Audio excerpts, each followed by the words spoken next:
I have officially come out the other side of waiting lists. Maybe not unscathed, but alive. So we're counting that as a win.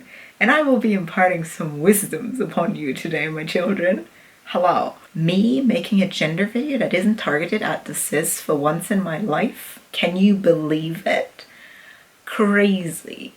Anyone's welcome to hang out, even if you're not trans. That some of this might still be relevant to you, notably if you've recently figured out a new identity or gotten more involved in your community. I want everybody to stay safe. I just can't promise how relevant it'll be to you. Safeguarding. Okay. When asking questions, be honest, ask in good faith. When giving feedback, be polite. Either way, be considerate and think about the other person too. Did they consent to this, and do they need to be bothered with it to begin with? Ask yourself those things before you send comments in general. That's just life advice right there. Yes.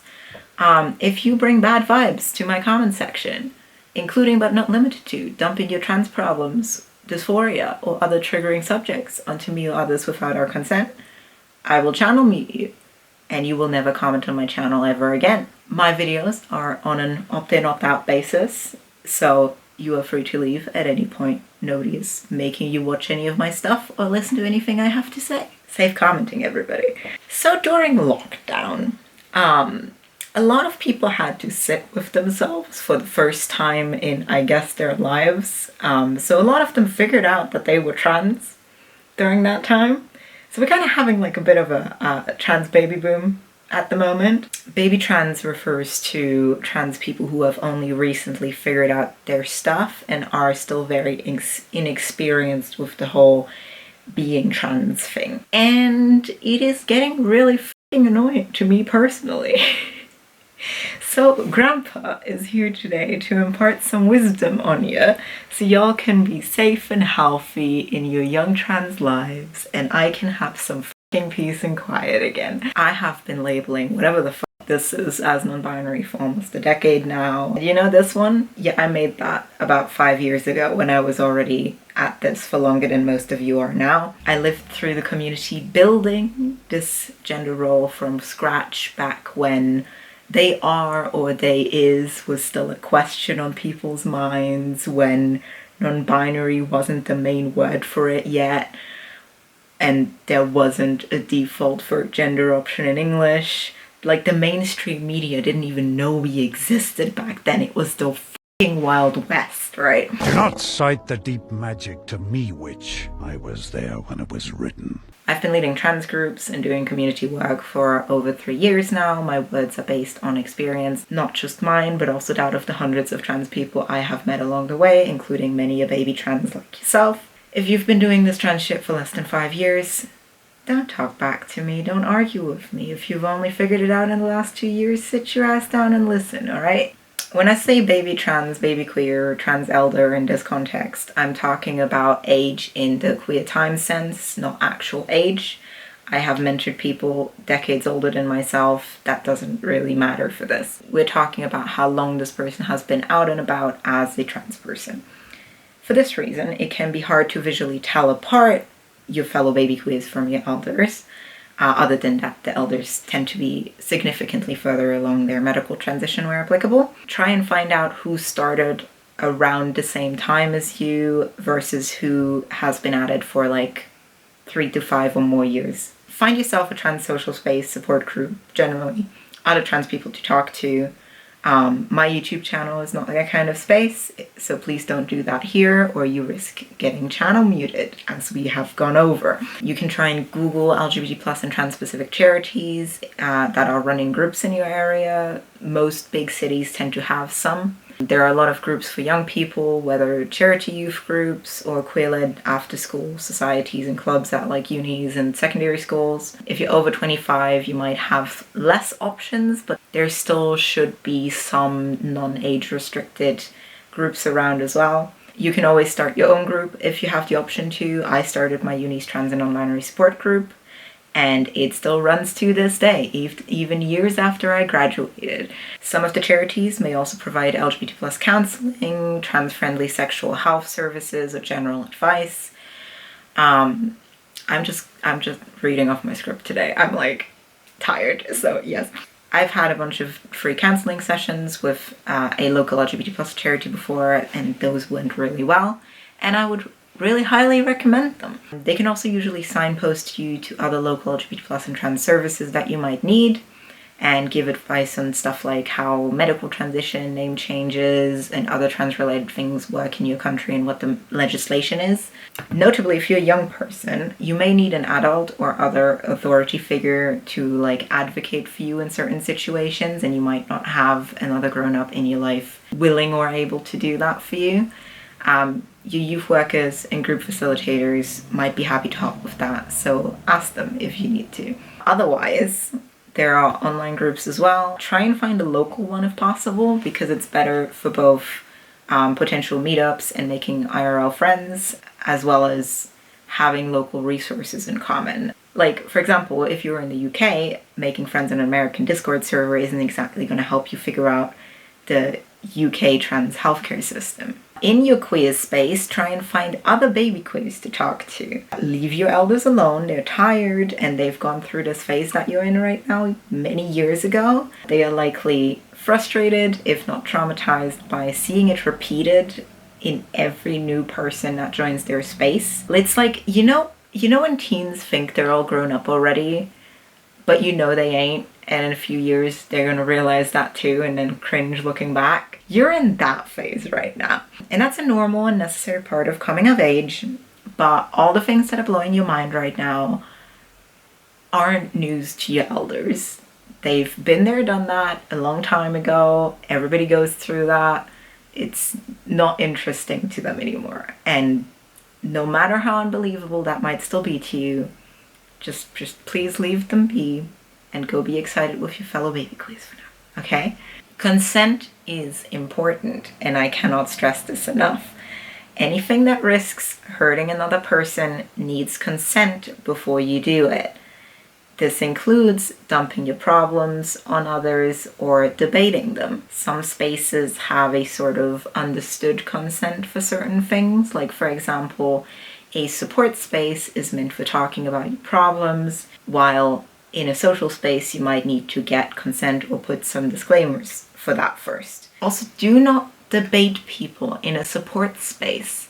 That is not what the space is for. People come there to get support, not to have their problems and identities questioned. If you run a support space or a space that includes one, like for example a Discord server that has a support channel, make sure you have that in your rules somewhere. No self-deprecating at support group. I don't care if it's your whole sense of humor. It's not good for you in the long run, so notice it and work against it. Tell your friends off when they do it too. They're wonderful and beautiful and doing a great job, and you should tell them. Be an ally too, and make sure to make space for your marginalized and more intersectional siblings.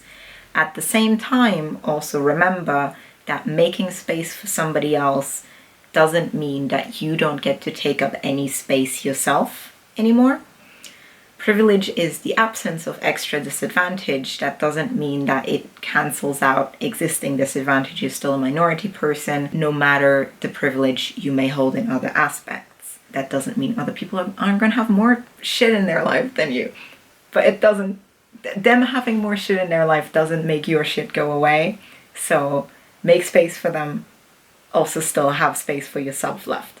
Don't feel like you don't get to exist because of that, because I've had people feel that way, and we take up space, we also leave space for others. Yes, okay. If your elders disagree with some supposed trans gospel you found online, listen to them. Their experience has likely proved it wrong or added more nuance over the years. And unlike anonymous strangers writing blog posts on the internet, you actually have audiovisual reference for the people in your community to compare to your own situation and to better judge how relevant their experience may be to yours. Online spaces really love to ignore the extent to which your looks and voice and body language matter to your experience as a trans person in real life. A lockdown worth of trans group voice calls and the wildly different contexts that some people's physical appearances suddenly put their whole deal in at the in-person meetups that followed has only reinforced that opinion for me. Validity doesn't matter in real life. Other people's perception of you does. I don't care if you think passing as a concept is transphobic. Guess what? The world is transphobic, and you will still get misgendered if you don't pass well enough as the gender or birth assignment that you would like to. That doesn't have to mean passing as cis. I strongly disagree with people reducing it to only that meaning of the word. It is only ever the binaries that do anyway. Manage expectations of what medical transition can do for you. The goal is to be comfortable, not to pass as cis. Also, being hot and passing, two very different things. Passing as a hag, still passing. Passing as a weird little troll man, still passing. And if you don't pass, hey, I know I prefer being hot and getting misgendered to being ugly and being misgendered. So, you know, priorities. Cis beauty standards weren't made for you, so you don't need to try and reach them. I don't want you breaking yourself trying. And like, hey, you may still not pass as anything other than your birth sex, even after medical transition. I mean, look at me. Well, you can't really see that much of me today, but be assured that no one has earnestly ever mistaken me for a man, let's put it that way. But medical transition isn't everything. When you find your body's limitations, you can cope in other ways long term. Reconceptualizing how you look at the bits you can change, or manipulating stuff like your expression and voice to fine-tune things overall. Also, it's not like medical transition doesn't do anything, it's just overall perception that we're talking here, so still get rid of your dysphoria, it's still good to do that. Don't get discouraged about that. But it's not like, you know, a magic snipping your fingers, getting some pills and an operation and looking like a cis person. That's not going to happen for you, dear. Oh, there is no one way to look non-binary. There is no one way to look like any gender. But people only ever say that about non-binaries. And it's not because they actually care about non-binaries. They don't. They literally just couldn't find one standard to hold us to, so they gave up. Meanwhile, focusing on non-binaries alone reinforces the idea that there is a way to look like a binary man or woman, and that gender non-conforming and non-passing people ain't it. That's the same lesser than failing at gender bullshit that I grew up with as a gender non-conforming kid. I had to get therapy for that because it screwed with my head for 16 years. I can't fathom what it does to actual gender non-conforming people, or what it has done to older non-binaries who had to live as gender non-conforming people for decades. And I've talked to some of them. I still can't fathom it. If you truly believe that every version of a gender is equally valid and commit to that idea across the board, not just for non-binary people, be an ally to your past selves and your gender non-conforming siblings. At the same time, hey, maybe lay off the thing of doubting very visibly cis-looking people's gender and insisting they could be the gender opposite, the one they're very clearly presenting as, and therefore trans, essentially equating them to your trans friends who put a lot of effort into not looking like that. It makes people uncomfortable, and it is very unlikely to actually be the case. Call me true scum, bitch. I dare you. I fucking dare you. I'm non-binary. Fucking try me. I'm not trying to invalidate people who do identify as trans and look very early transition non-passing. It's not what I'm saying. I am saying you, a fellow trans, and let's be real, usually non-binary person, shouldn't question presumably cis people's gender who are very non-gender questionable looking, because A, that person is very unlikely to be trans, B, the actual trans people around you, including your friends, might be made very uncomfortable and possibly dysphoric by you doing this. C, who are you to question someone else's gender? Sit the fuck back down. D, you will learn to clock fellow non-binary people in earnest soon enough. The ones you can't clock are aware they're binary presenting and or passing, and will not or should not be offended by being misgendered because of it. They might be annoyed, but they know why it's happening. They know. It's not like it's news to them how they look. If you have a problem with looking too binary, then that's up to you to do something about it. It's your responsibility to communicate what you want to communicate, not up to other people to see something that isn't there to be seen. I think a lot of non-binaries just kind of give up on the idea of putting effort into a specific direction because of that idea that there is no way to pass for us. And hey, if you don't want to put effort into yourself and how you're perceived by the world, that's your business. But I'm a vain bastard with a god complex, so that is just not an option for me. The thing is, you're not trying to pass as non-binary. As we've established, there supposedly isn't one way to do that anyway, so the closest you'll get is the concept of people being confused by you and fellow non-binaries being able to clock you, which is a much lower bar. So that's a dead end. What you are trying to pass is the vibe check as whatever you want to be categorized in the situation at hand or our binary world that we live in as a whole. Figure out what that is. That's what you're aiming for. Again, you don't have to attain a perfect version of it. The goal is comfort, not passing, even here. Try and don't break yourself irreparably trying to cope with dysphoria. Our community has a higher risk for addiction, including workaholism, as well as bad mental health, self-harm, and suicide. Some of the non-permanent body mods that people use pre-transition, like binding or tucking, can cause injury if done excessively or incorrectly, which might complicate surgery down the line, as well as, just hurting and being bad.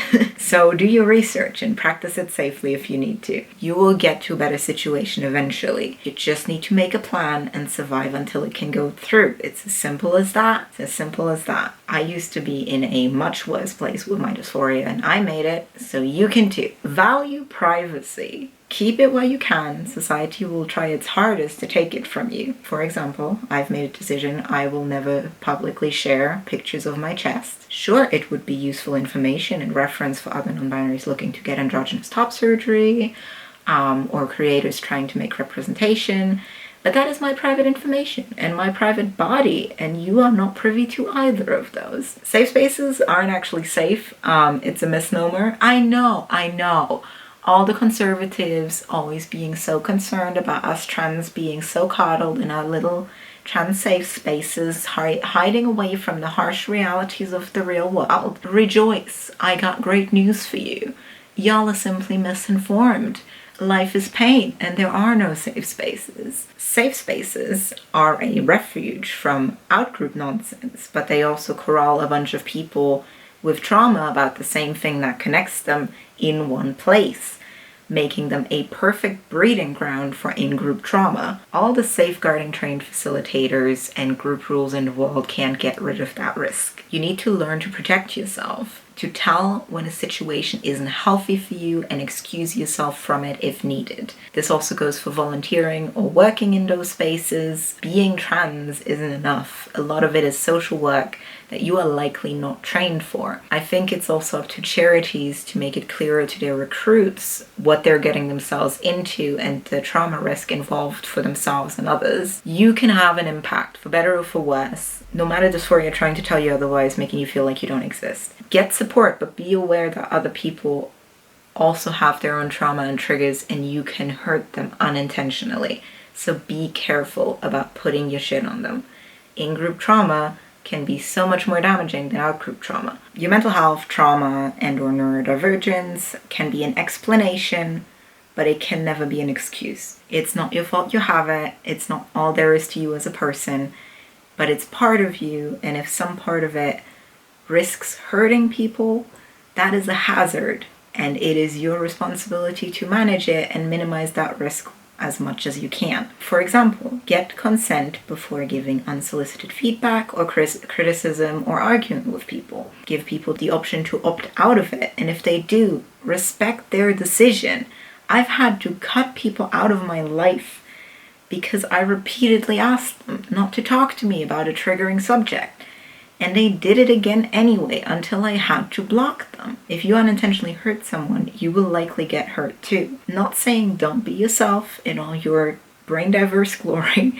Just manage the bits of it that can do harm to yourself and others, because that's important. No Twitter lynch mobs. I don't care how hurt you are or how shitty the other person is, canceling is abusive. No one deserves to get lynched.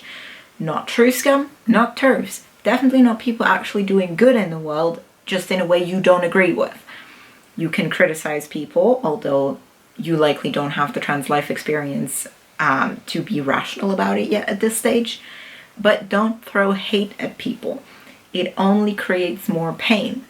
If you don't like how someone's doing things, Do better then. Haters, go make things. Channel that energy into something productive. Make it better, not worse for people.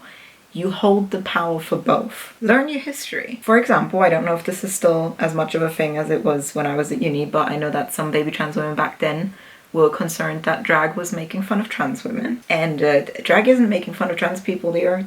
Trans people made drag. Watch Pose. Find some local transmasculine drag kings. Look up Dorian Electra. Watch Dragula instead of RuPaul, because they actually have trans performers, have AFAB performers, have drag kings.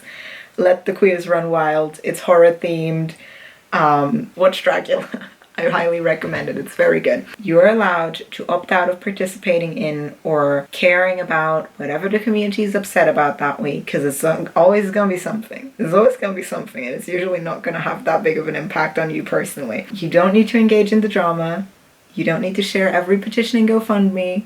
You don't need to keep following that fellow trans person whose posts give you nothing but anxiety. Unfollow them. It's okay. Most of us have or are currently acquiring a bunch of trauma, including yourself, so take care of yourself and others. I'll go as far as saying we should cut everyone in the community some slack. That doesn't mean you have to interact or agree with them, but have some solidarity and empathy for your fellow trans and other disadvantaged people. Yes, even the true scum and the cringy ones, they're still trans. Being part of the same group doesn't mean you have the same experience as somebody else. Being part of the same group also doesn't mean that they're your friend. Value the people you do actually connect with on a personal level, both in-group and out-group. The upfront effort, training up, receptive, obviously, cis people in your life is so worth it in the long run. I will trust a well-trained cis friend over a trans stranger any day, even with my trans problems. At the same time, you're allowed to cut people who aren't good for you out of your life, partially or entirely.